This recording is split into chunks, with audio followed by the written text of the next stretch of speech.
Amen. The grace of our Lord Jesus Christ and the love of God and the communion of the Holy Spirit be with you all. So today we are celebrating the solemnity of Saints Peter and Paul. And as we all know, that Saints Peter and Paul are very instrumental in the evangelization of the Gentiles and of course to all of the people of God.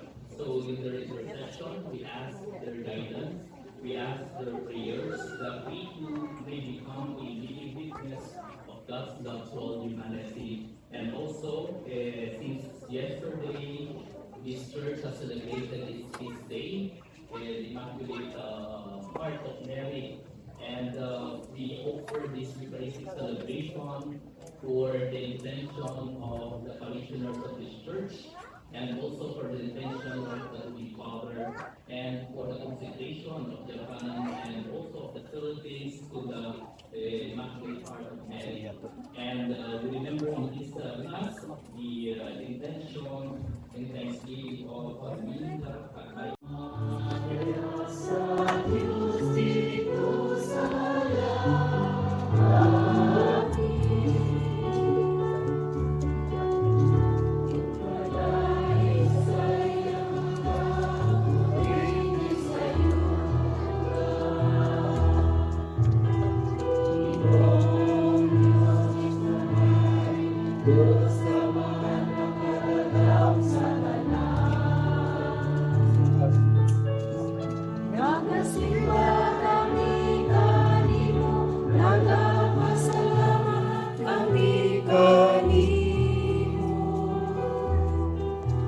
Nagadai kami kanimo tungod sa imong himaya.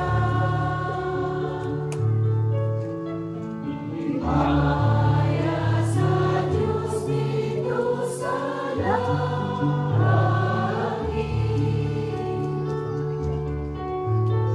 Ginoong Jesucristo, mong lumalang sa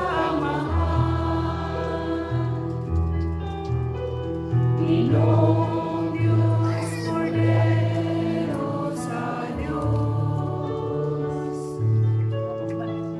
Ikaw nagawakan sa sala sa kalibutan, kaluhi kami. Of Caesarea Philippi, he asked his disciples, "Who do people say that the Son of Man is?" They replied, "Some say John the Baptist, others others Elijah, still others Jeremiah, or one of the prophets. He said to them, "But who do you say that I am?" Simon Peter said in reply, "You are the Christ, the Son of the living God." Jesus said to him in reply, "Blessed are you, Simon, son of Jonah, for flesh and blood has not revealed this to you, but my heavenly Father.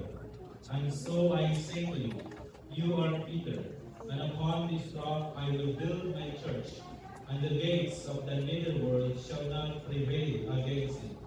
I will give you the keys of the kingdom of heaven.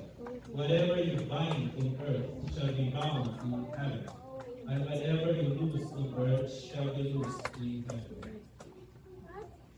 The Gospel of the Lord. Praise to the Lord Jesus Christ. It will be here in the Holy Spirit.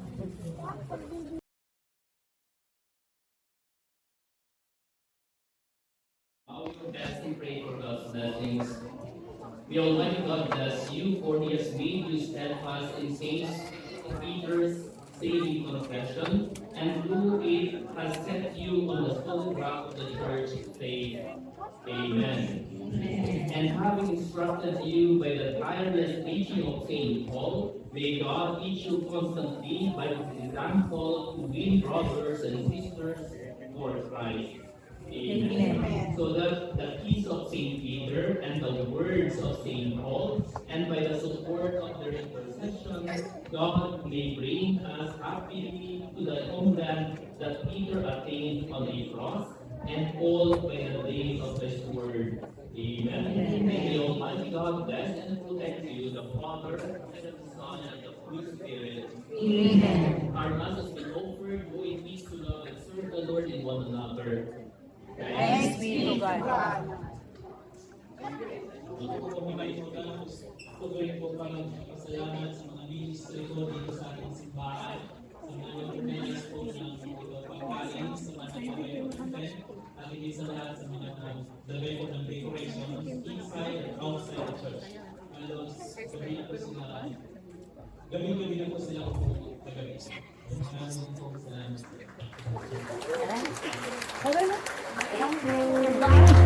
Sir Nine, kami ang ganito. Salamat kayo.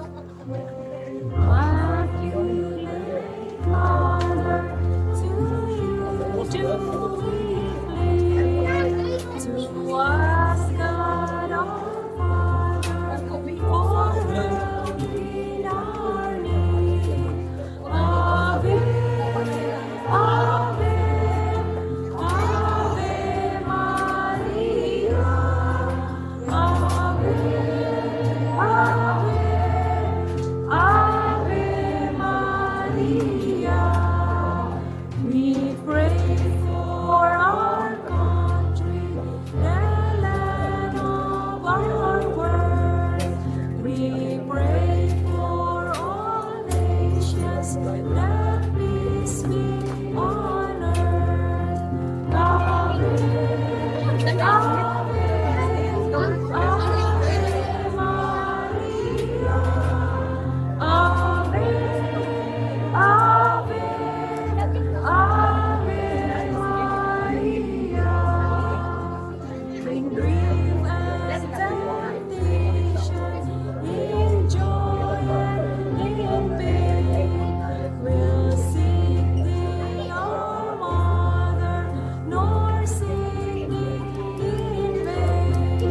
Ave, Ave, Ave Maria. Ave, Ave Rest daw siya, my father.